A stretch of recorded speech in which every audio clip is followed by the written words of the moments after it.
Ever wondered what happens before a world leader steps onto that red carpet? When cameras flash, speeches sound perfect, and handshake seems natural, it all looks effortless. But behind the scenes, it's chaos, caffeine, and calculated strategy. Summits are not just photo ops, they are high stake battles prepped like UPSC plus IPL finals combined. From war rooms filled with dossiers to mock Q&A rehearsals, ministers spend weeks, sometimes months, perfecting every single line, smile, and even eyebrow raise before a big summit. Today, on Fact Check, we are diving deep into the secret world of summit prep. How India's ministers get ready for global battles of words, strategy, and influence. Before we go any further, I have a small request to you guys. Please hit that like button and subscribe to this new channel as it will motivate me to present such interesting topics. Alright, let's start with this.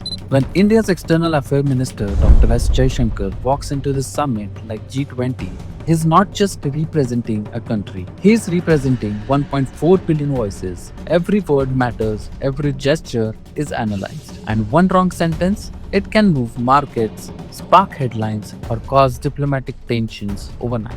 So preparations start long before the summit. Over 220 G20 meetings happened across India in 2023.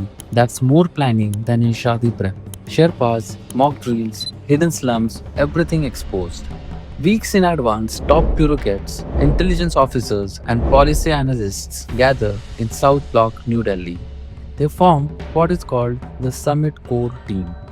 Think of it as a mini control room where every possible scenario is simulated, and at the forefront of the team are the Sherpas. Yes, you heard it right, Sherpas. Here is a little secret. Ministers have Sherpas. Sherpas are not just mountain guides. In diplomacy, they are the boss level negotiators who climb Mount G20 months before the summit. India's G20 Sherpa Amitabh Kant revealed in his book they did 100 plus rounds of mock negotiations.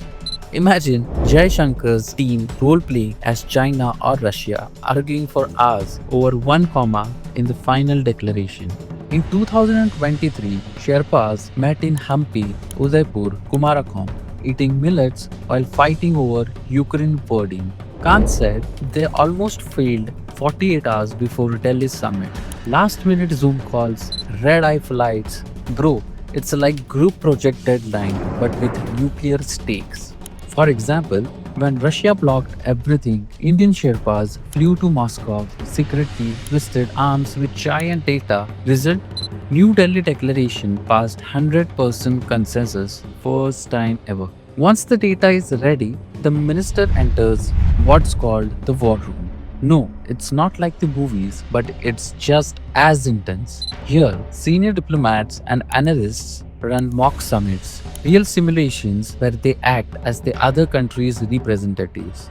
For example, one officer play China's foreign minister, another US Secretary of State. They throw questions, challenge statements, and even interrupt, all to prepare the minister for real world pressure.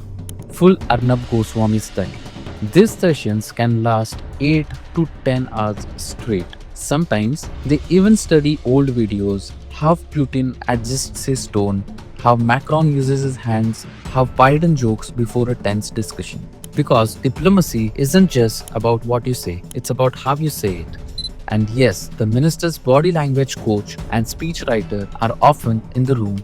They tweak tone, posture, and even the sequence of lines. A single misstep, like avoiding eye contact during a handshake, can signal disrespect in diplomatic culture. And India can't afford that when negotiating billion-dollar trade deals or defense agreements. For SCO 2025, Modi prepped bilateral with Putin and Jinping separately 10-page talking points on trade, border, everything. It's like board exam, but if you fail, borders shift.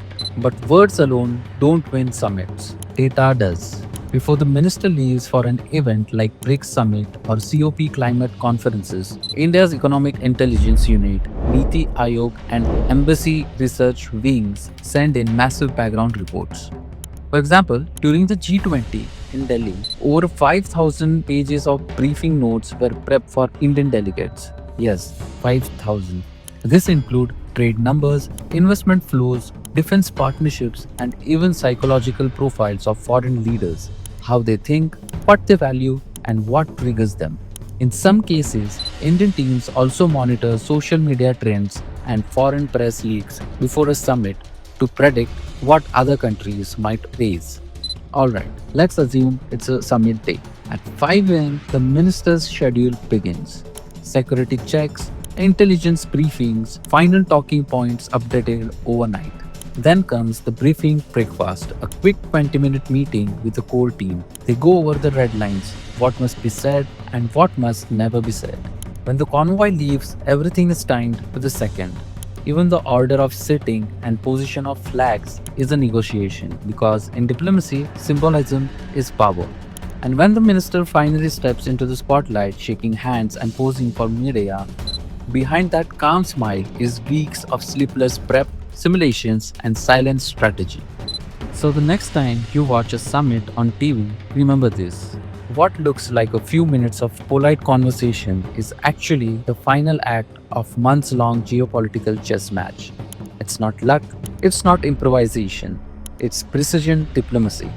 And that's why countries rise or fall not on the battlefield anymore, but in the conference halls. Stay curious, stay safe. This is Fact Check. Jai Hind.